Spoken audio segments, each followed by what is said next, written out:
Welcome to Naira study hub. आप सब कैसे हैं? आई होप कि आप सभी अच्छे होंगे और अपनी स्टडी को कंटिन्यू कर रहे होंगे। फ्रेंड्स, आज का जो वीडियो लेक्चर हो जाता है वो लेक्चर नंबर 5 हो जाता है और चैप्टर नंबर 1 हो जाता है। इसके जो लेसन का नाम हो जाता है वो आपका हो जाता है अनुपात, समानुपात, अनुलोम एवं प्रतिलोम समानुपात का अर्थ। इसके बारे में जानेंगे क्योंकि और भी वीडियोस देख चुके हैं जो यानी कि लेक्चर 1, लेक्चर 2, लेक्चर 3, लेक्चर 4, तो इसमें हम लोगों ने डिटेल में डिस्कस किया, क्वेश्चन सॉल्व किए। सो आप लोग प्लेलिस्ट में जाकर उन वीडियोस को देख सकते हैं, क्लास अटेंड कर सकते हैं और अच्छे से अपनी तैयारी को कर सकते हैं, क्योंकि कोई भी चीज़ हो आप स्टार्टिंग से उसे सीखेंगे तो अच्छे से समझ में आता है। ठीक है ना। कुछ हमारे व्यूअर्स ऐसे होंगे जो उनका ये पहला वीडियो होगा यानी फर्स्ट क्लास होगी आप लोगों की, तो उसमें आप लोगों को थोड़ी सी दिक्कत आएगी। क्यों आएगी? क्योंकि आपने चीज़ों को स्टार्टिंग से नहीं जाना है। सो आप लोग स्टार्टिंग से जानने के लिए आप लोग प्लेलिस्ट में जाकर और वहाँ पर आप वीडियोस देख सकते हैं और अच्छे से अपनी तैयारी कर सकते हैं। सो देखिए, आप लोगों को वीडियो की नोटिफिकेशन कैसे मिलेगी, तो आप लोगों को क्या करना होगा, चैनल को सब्सक्राइब करना रहेगा। और जब आप चैनल को सब्सक्राइब कर लेंगे तो आप लोगों के पास नोटिफिकेशन पहुंच जाएगा, जिससे आप लोगों को क्लास कंटिन्यू मिल जाएगी और आप बेहतर से बेहतरीन तैयारी कर पाएंगे। तो चलते हैं आज के सीरीज का फर्स्ट नंबर क्वेश्चन देखते हैं। क्वेश्चन आपका हो जाता है, किसी सेना के पास 450 सैनिकों के लिए 16 सप्ताह का भोजन था। यहाँ पे समझिएगा, 16 सप्ताह का भोजन था। 6 सप्ताह बाद 50 सैनिक और आ गए। अब वो भोजन कितने सप्ताह चलेगा? तो यहाँ पे चीजें समझने वाली हैं। क्यों? क्योंकि जब आप क्वेश्चन को समझेंगे तभी आप आंसर कर पाएंगे।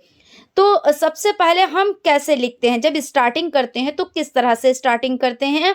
जैसे किसी सेना के पास 450 सैनिक थे, तो सैनिकों की संख्या यानी कि सैनिक है ना, यानी कि आप सैनिक यहाँ पे लिखेंगे।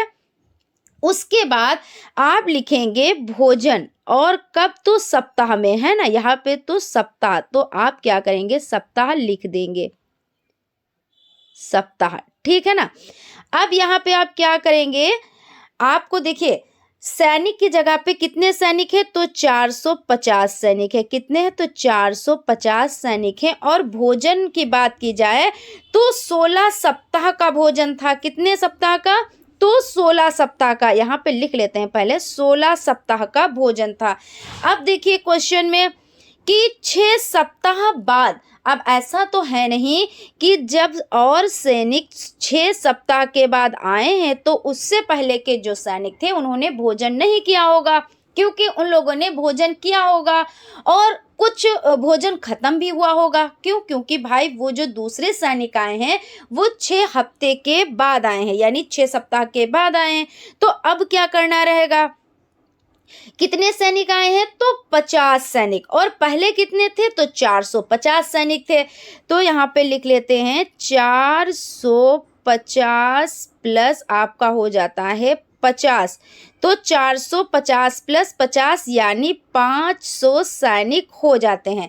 अब बात यहाँ पे कर लेते हैं, अगर आपका सीधा क्वेश्चन होता कि इतने सैनिक हैं, इतना भोजन है, इतने सैनिकों ने कितने दिनों में भोजन किया, या इस तरह का कोई क्वेश्चन होता, तो आप क्या करते हैं, यहाँ पे एक्स करके और आप उसी तरह से, जैसे अनुलोम होता तो उस तरह से एरो लगाते, प्रतिलोम होता तो उस तरह से एरो लगाते, और आप सब वही मतलब प्रक्रिया करके और आप आंसर ले आते। लेकिन यहाँ पे क्वेश्चन थोड़ा सा चेंज है। क्यों चेंज है? क्योंकि जो सैनिक आए हैं, कुछ सैनिक 6 सप्ताह के बाद आए हैं, तो हम वहाँ पे क्या प्रक्रिया करेंगे, तो जब 6 सप्ताह के बाद आए हैं तो 16 माइनस 6 तो आप करेंगे ना, क्योंकि 6 सप्ताह का जो भोजन था वो पहले ही फिनिश हो चुका है। तो जब फिनिश हो चुका है तो यानी बचे 10, है ना, तो 10 आप यहाँ पे लिखेंगे, ना कि आप लिखेंगे 16।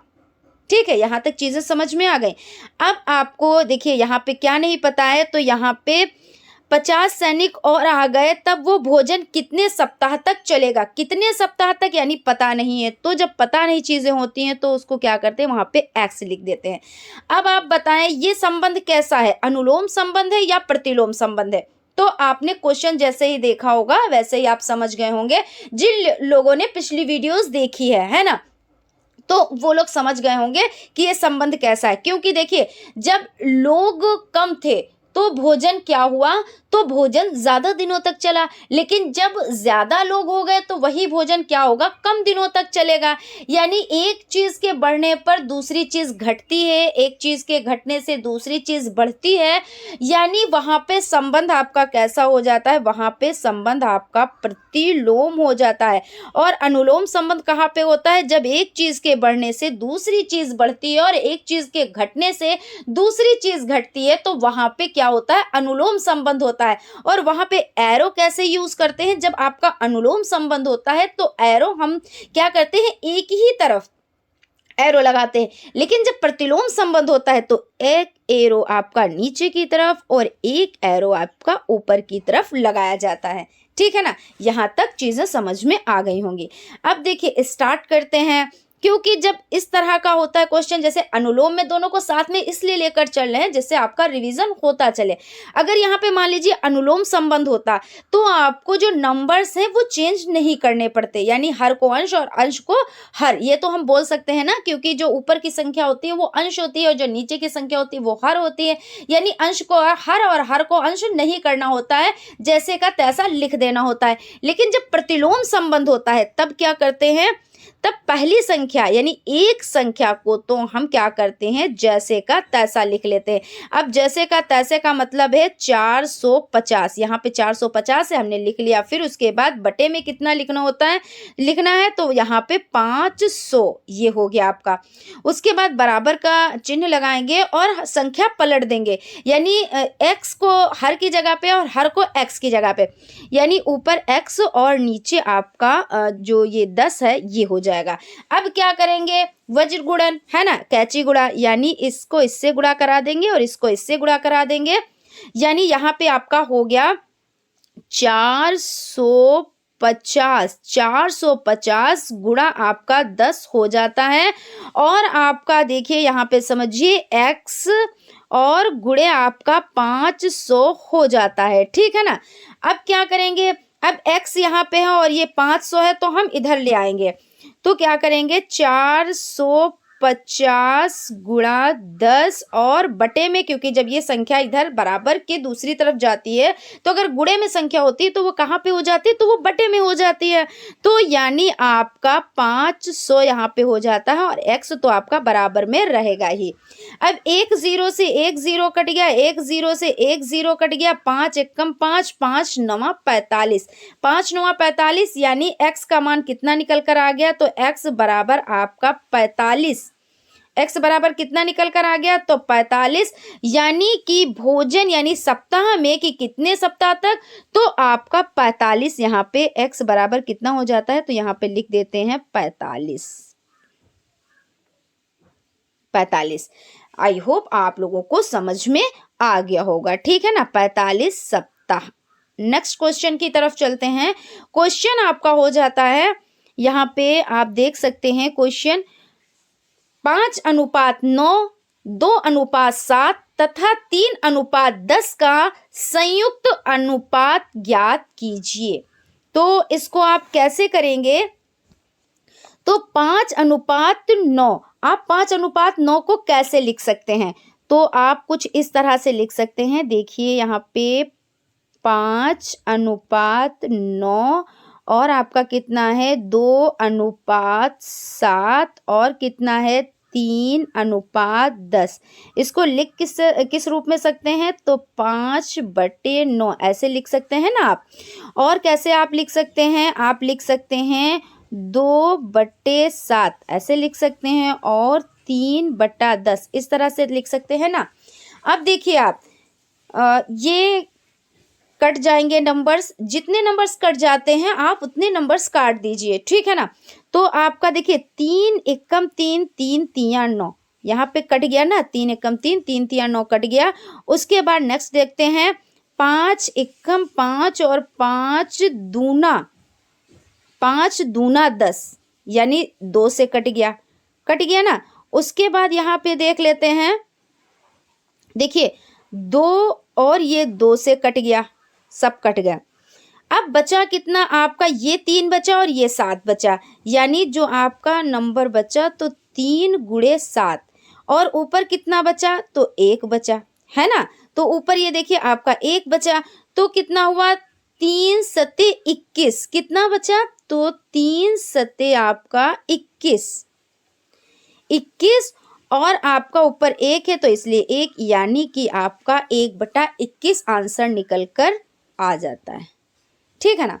तो इस तरह का अगर क्वेश्चन आता है, यानी इस तरह के क्वेश्चंस आते हैं, तो आप क्या करेंगे, जो चीज अनुपात में है उसे बटे में कर लेंगे, और उसके बाद जितनी संख्याएं कट रही हैं उतनी संख्या आप काट देंगे, और उसके बाद जो संख्या बचती है उसका गुणा कर लेंगे। अगर नीचे नीचे यानी हर की संख्या बचती है तो गुणा कर लेंगे, ऊपर अंश की संख्या बचती है तो गुणा कर लेंगे, और हर और अंश में जितनी संख्या होती है उसे बटे में लिख देंगे, जैसा कि यहाँ पे लिखा गया है, ठीक है ना।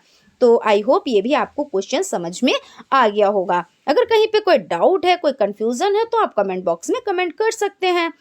क्वेश्चन आपका हो जाता है, क्वेश्चन है यदि 2a + 3b अनुपात a - 2b = 5:2, तो a अनुपात b ज्ञात कीजिए। तो यहाँ पे देखिए इसको किस तरह से सॉल्व करेंगे। सबसे पहले आपका जो दिए हुए इक्वेशन वो आपकी हो जाती है 2a प्लस आपका हो जाता है 3b अनुपात है a - 2b और = 5:2। ये इस तरह की इक्वेशन हो गई। ये तो आपके क्वेश्चन में ही है, इसे आपको क्या करना है, इसको नोट कर लेना है। फिर उसके बाद आपको क्या करना है कि 2a + 3b, तो 2a + 3b आपका हो जाता है, यहाँ पे लिख लेते हैं, यानी 2a + 3b। और जब अनुपात में होती है कोई चीज तो आप उसको किस तरह से लिख सकते हैं, तो आप उसे बटे में लिखते हैं ना, यही तो करते हैं। तो a - 2b ये आपका हो जाता है = आपका हो जाता है 5 और बट्टे में हो जाता है 2। अब क्या करना है, वज्र गुणन कर देना है, यानी आपको कैची गुणा कर देना है। तो कैसे करेंगे, देखिए 2 को 2 से करेंगे तो 2 दूना आपका कितना हो जाता है, तो 2 दूना आपका हो जाता है 4, 2 दूना आपका हो जाता है 4 और a तो a रहेगा। उसके बाद प्लस का सिंबल लगेगा और 2 3 6 हो जाता है और ये आपका b हो जाता है, ठीक। उसके बाद आप बराबर का निशान लगाएंगे और क्या करेंगे, आप यहाँ पे समझ लेते हैं कि 5a की गुणा, यानी 5 की गुणा a से करेंगे तो 5a हो जाता है, यानी 5a हो जाता है। उसके बाद आप क्या करेंगे, क्योंकि माइनस का सिंबल लगा है तो आप माइनस का सिंबल लगाएंगे और 5 दूना 10 हो जाता है, और यहाँ पे b है तो आप b लिख देंगे, ठीक है ना। यहाँ पे आपका b हो जाता है। अब आप क्या करेंगे, अब देखिए इसमें ऐसा होता है, जो अल्फ़ाबेट जैसे एक जैसे होते हैं उनको एक तरफ कर लेना होता है, और एक चीज़ और होता है कि सिंबल भी चेंज होते हैं। अगर माइनस में है तो प्लस में हो जाता है, और प्लस में है तो माइनस में हो जाता है, गुणा है तो भाग हो जाता है, भाग है तो गुणा हो जाता है। ये प्रक्रियाएं आप सभी लोग जानते हैं। तो सबसे पहले क्या करेंगे, जो ये आपका 6b है तो 6b यहाँ पे चेंज कर देते हैं कलर, आपका 6b हो जाता है। उसके बाद आप देखिए यहाँ पे माइनस के 10b हैं, तो आप क्या करेंगे, माइनस को आप प्लस कर देंगे तो प्लस आपका 10b हो जाता है = आपका 5a यहाँ पे है ना, तो 5a अपनी ही जगह पे रहेगा। और उसके बाद आप इधर से a जो आपका है यानी कि 4a है, यही तो आप उठा के लाएंगे इधर ना, तो ये प्लस का है, क्योंकि प्लस दिखता नहीं है, क्योंकि प्लस तो जैसे माइनस का होता है तो उसे माइनस में दर्शाना होता है, लेकिन प्लस में है तो आपको पता है कि ये 4a प्लस में है, तो इसलिए किस में हो जाएगा, तो ये आपका माइनस में हो जाएगा, यानी 4a हो जाएगा।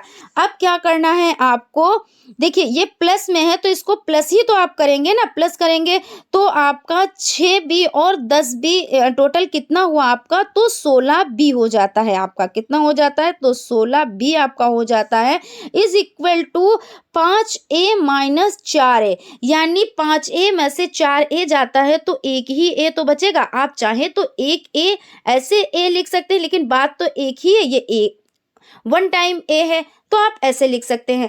अब आप क्या करेंगे, देखिए आपका जो अल्फ़ाबेट है उसे एक तरफ करेंगे, जो नंबर है वो एक तरफ करेंगे। यहाँ पे नंबर तो एक ही है, तो अब आप क्या करेंगे इसको, तो यहाँ पे समझ लेते हैं कि जो आपका 16b बराबर a है, तो 16 को आप यहाँ पे रखेंगे, यानी 16 को यहाँ पे रखेंगे पहले। उसके बाद आप क्या करेंगे, इज इक्वल टू a, तो a अपनी जगह पे है, और क्योंकि यहाँ पे गुणे में है, क्योंकि जब कोई निशान नहीं होता यानी कोई सिंबल नहीं होता है तो उसको क्या कहते हैं, तो वहां पे गुणा करना होता है। तो ये गुणे में है तो यानी भाग में चला जाएगा, तो जब भाग में चला जाएगा तो कुछ इस तरह का हो जाएगा, यानी a बटा b। तो आप a बटा b को और कैसे लिख सकते हैं, अनुपात में आप ऐसे ही तो लिखेंगे a अनुपात b, यानी आप का आंसर यही हो जाता है। कितना हो जाता है, तो 16 बराबर 1 बटा b या a अनुपात b आपका है ना, इतना हो जाता है। तो आपका आंसर निकल कर आ जाता है, और आप लोगों को चीज़ें समझ में भी आई होंगी। मुझे विश्वास है कि आपको चीज़ें समझ में आई होंगी। अगर कहीं पे कोई डाउट, कोई कंफ्यूजन है तो आप कमेंट कीजिएगा, ठीक है ना। उसके बाद आपका क्वेश्चन हो जाता है 3:7 कितना है, तो 3:7 के 3 समतुल्य अनुपात ज्ञात कीजिए। अब समतुल्य अनुपात किसको कहते हैं, तो किसी संख्या में क्या है, तो किसी संख्या, यहाँ पे लिख देते हैं, किसी संख्या में क्या करना होता है, तो समान संख्या से क्या करना है, समान संख्या से गुणा, समान संख्या यानी ऊपर नीचे गुणा करके, समान संख्या से गुणा करके नया अनुपात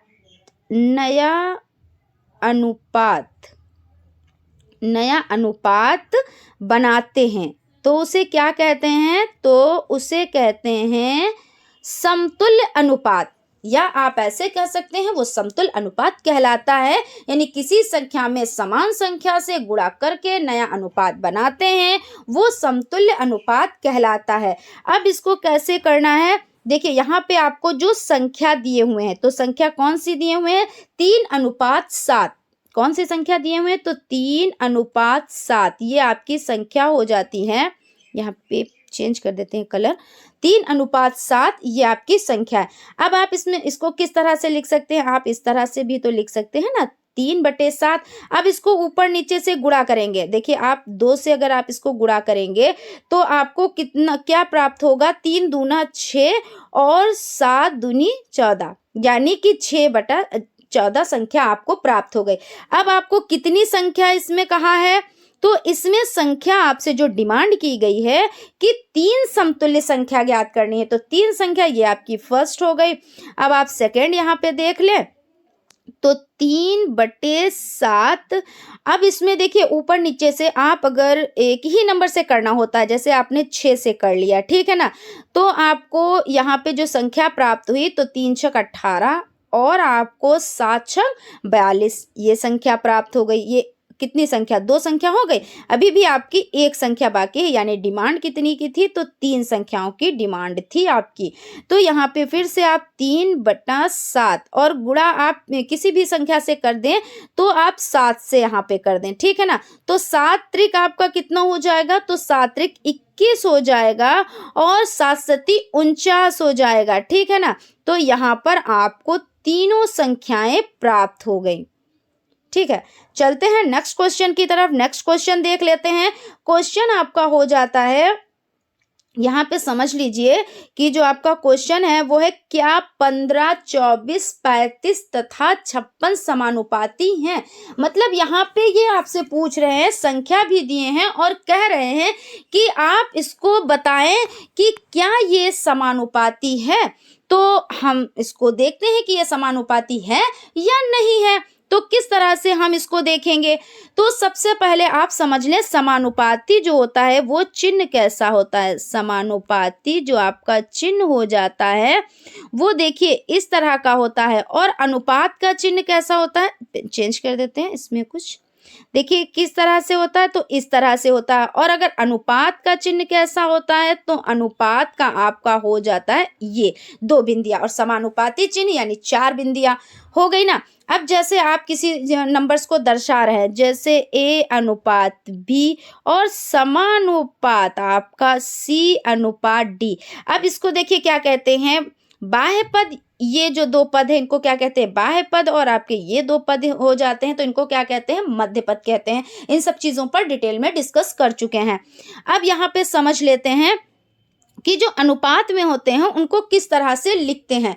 जैसे यहाँ पे आपका कहा गया 15, 24, 35 और 56 समानुपाती हैं क्या, तो आप इसको कैसे लिखेंगे। जैसे आपका हो जाता है, जैसे आपका A अनुपात B और समानुपात आपका C अनुपात D हो जाता है, तो A बटा B और इज इक्वल टू आपका C बटा D हो जाता है। देखिए यदि 2 अनुपात बराबर हो तो क्या होता है, तो ये क्या कहलाते हैं, तो ये समानुपात कहलाते हैं। और समानुपात देखिए इस चिन्ह से दर्शाते हैं, और इसका ये जो आपका बराबर का चिन्ह हो जाता है ये भी तो बराबर ही का है ना। और इसी से तो देखिए अगर आप 4 बिंदु लगाएं या आप इस तरह से लाइन खींचे तो बात तो बराबर हुई ना।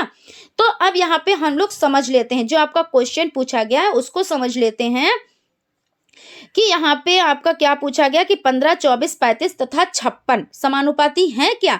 तो इसमें हम किस तरह से समझेंगे, तो सबसे पहले हम नंबर्स ले लेंगे, यानी 15 हमारा फर्स्ट नंबर है, इसको ले लेंगे, और उसके बाद 24 समानुपाती की बात कर रहा है ना, तो यहाँ पे इस तरह से हम कर लेंगे। उसके बाद आपका क्या हो जाता है, यहाँ पे आपका 35 और यहाँ पे 35 बटे आपका 56 हो जाता है। अब क्या करेंगे, देखिए इसको काट देंगे, तो 3 से पहले हम संख्या किससे काटते हैं, 3 से काटने पर देखिए यहाँ पे 3 पचे 15 हो रहा है ना, तो 3 आपका 3 पचे 15 यानी 5 बार में आपका कट गया। यहाँ पे 5 दिख नहीं रहे, चलिए समझ लीजिएगा आप, ठीक है। 3 पचे 15, तीनों अट्ठे 24 यानी कट गया आपका।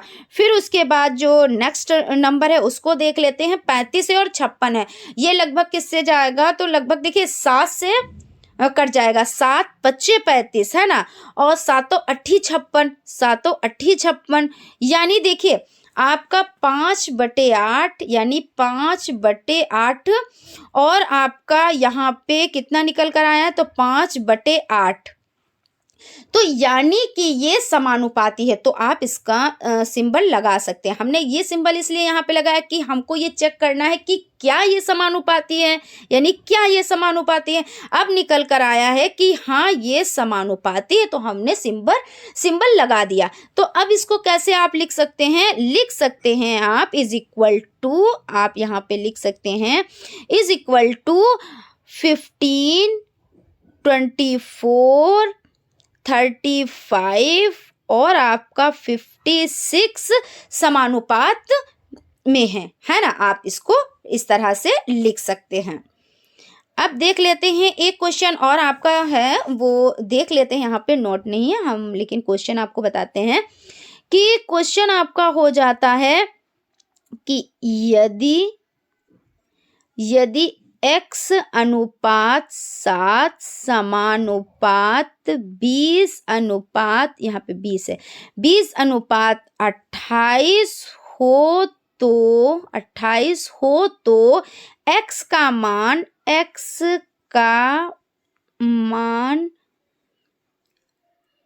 बताएं, ठीक है ना। तो x का मान पूछ रहे हैं, अब आपको बताना है कि x का मान क्या है। तो बहुत ही सिंपल है, आप इसको किस तरह से लिख पाएंगे, आप देखिए सबसे पहले आपका x आप इस फॉर्म में लिख पाएंगे ना इसको, क्योंकि देखिए क्वेश्चन में है x अनुपात 7 और समानुपात आपका 20 अनुपात 28 हो जाता है।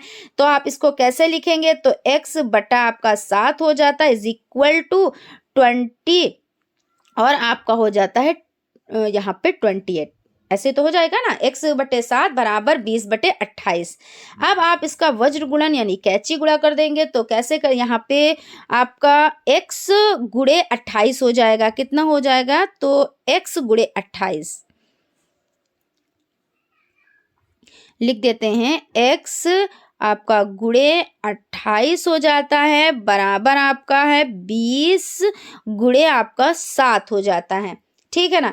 अब क्या करेंगे, यहाँ पे x है तो x यहाँ पे लिख देंगे बराबर के इधर, और इज इक्वल टू आपका हो जाएगा 20 गुणे 7 और बटे आपका हो जाएगा 28, यही तो है ना। तो अब इसको काट देंगे, देखते हैं ये कितने बार में कटता है, कैसे कटता है। तो आपका हो जाता है 7 एकम 7 है ना, 7 एकम 7, 7 एक 7 उन्दा 7 के 7 चौक 28, यानी 7 चौक 28 और 4 एकम 4 और 4 पंजे 20, यानी आपका 5 बचा, और तो कहीं पे कुछ नहीं बचा है ना। तो यानी x बराबर 5 आंसर आपका निकल कर आ जाता है, यानी x का मान कितना हो जाता है, तो x का मान आपका 5 हो जाता है, ये आपका आंसर हो जाता है। तो यहाँ तक आप लोगों को चीज़ें समझ में आ गई होंगी। कहीं पे अगर कोई कंफ्यूजन है, कोई डाउट है, तो आप लोग क्लियर कर सकते हैं कमेंट करके, और कमेंट करना भी चाहिए, क्योंकि हमें भी पता चले कि आप लोगों को चीज़ें समझ में आ रही हैं। क्योंकि देखिए, हम अपने विचार तो आप लोगों तक पहुंचा देते हैं, लेकिन आप अपने विचार हमें कैसे पहुंचाएंगे, तो आप के पास एक जरिया है, यानी कमेंट करना। तो आप कमेंट करके हमें बताएं कि चीज़ें आपकी समझ में आ रही हैं, या कहीं पे कोई डाउट है तो हम उसे क्लियर करेंगे। और अगर आपको, जैसे कि आपने एक बार क्लास ली, अटेंड की, और चीज़ें अगर आपको कुछ समझ में आई, दोबारा आप फिर से देख सकते हैं, इसके नोट्स आप बनाएं, उसकी प्रैक्टिस करें। जितनी ज़्यादा आप प्रैक्टिस करेंगे उतनी ज़्यादा चीज़ें आपको समझ में आएंगी, ठीक है ना। तो फ्रेंड्स, आज यहीं तक। आई होप आप लोगों को सेशन अच्छा लगा होगा। अगर सेशन अच्छा लगा है तो प्लीज़ एक लाइक ज़रूर करें, और अगर अभी तक आप लोगों ने चैनल को सब्सक्राइब नहीं किया है तो प्लीज़ सब्सक्राइब कर लें, और बेल आइकन को भी ज़रूर प्रेस कर लें, जिससे कोई भी नोटिफिकेशन हो वो आप तक पहुंच सके। मिलते हैं नेक्स्ट क्लास में। Thank you.